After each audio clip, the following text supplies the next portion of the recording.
আরে আমি দূর থেকে আজকে খেয়াল করেছি, সত্যি দেখো ডিম পেড়েছে দুটো।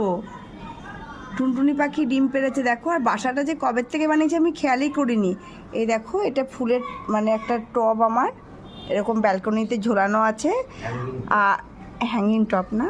আর ও দেখো, রেগুলার আমি ওই যে বাতাসা দিই, ওরা এখানে বসে বসে খায়। খেয়ে আজকে দেখি এখানে বসে আছে। দেখেছো কি সুন্দর বাসা করেছে দেখো। আবার ডিমও পেড়েছে, দারুণ। আরে আমি দূর থেকে আজকে খেয়াল করেছি, সত্যি দেখো ডিম পেড়েছে দুটো। টুনটুনি পাখি ডিম পেড়েছে দেখো। আর বাসাটা যে কবে থেকে বানিয়েছে আমি খেয়ালই করিনি। এই দেখো, এটা ফুলের মানে একটা টব আমার এরকম ব্যালকনিতে ঝোলানো আছে। আর হ্যাঙ্গিং টব না। আর ও দেখো, রেগুলার আমি ওই যে বাতাসা দিই, ওরা এখানে বসে বসে খায়। খেয়ে আজকে দেখি এখানে বসে আছে।